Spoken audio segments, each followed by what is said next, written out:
Hello Giants fans, welcome to Giants Baseball 101. I'm Gabe Vaughn, your host.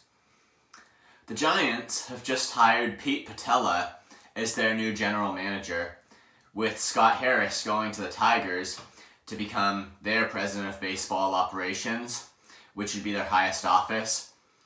I think that typically the term general manager is associated with the highest office on a Major League Baseball team, although at least in the Giants' case, Farhan Zaidi, their highest executive, holds the title of President of Baseball Operations, and it was Scott Harris who, for a while, held the title of General Manager. So, even though the term is usually associated with the top executive, in the Giants' case, at least as of right now, when you hear General Manager, it means the second guy in command.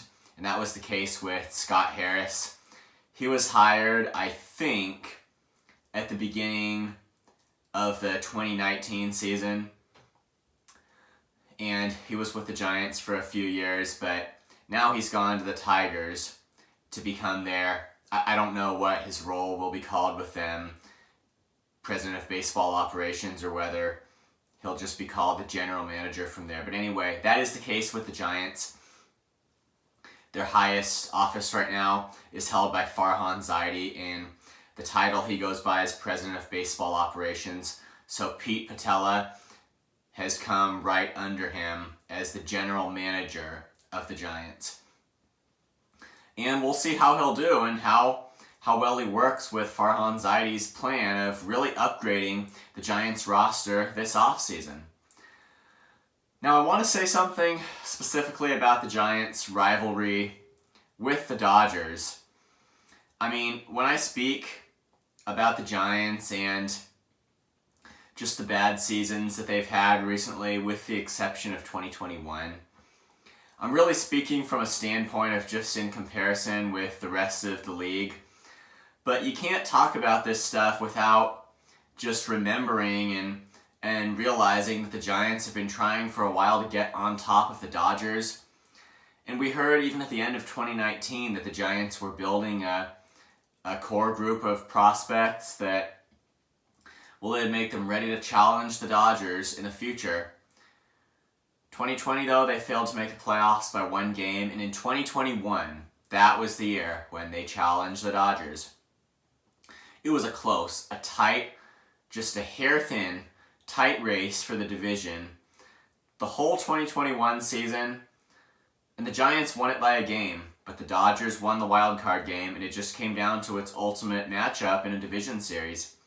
It came to its extremely ultimate matchup in Game 5 of the division series in the late innings, into the 9th inning. That's where the matchup between the Giants and the Dodgers in 2021 took both teams.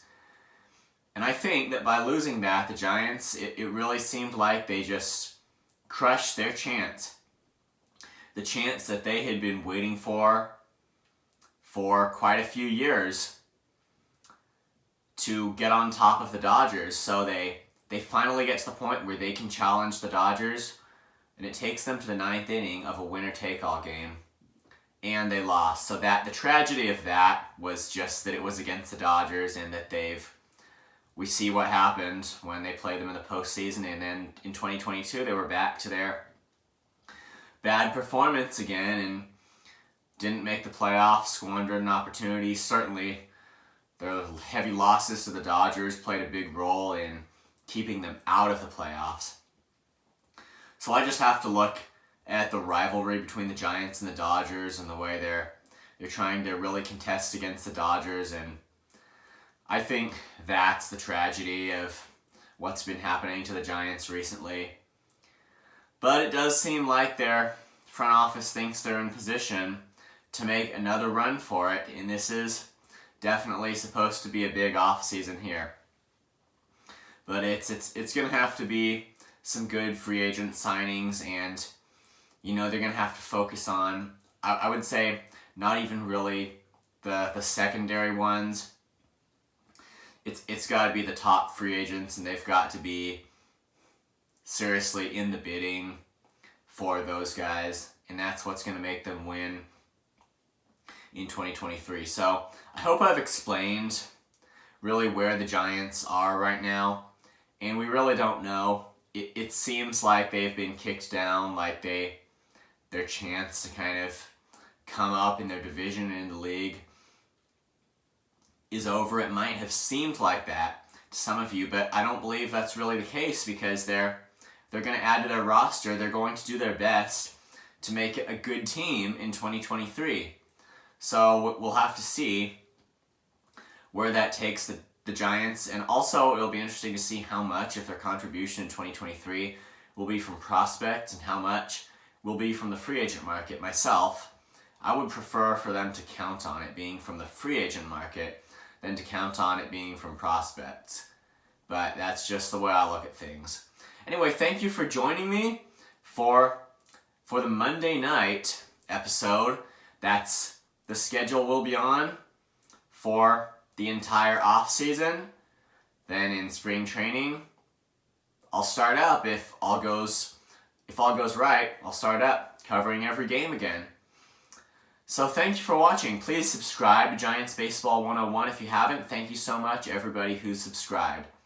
And I'll see you next time.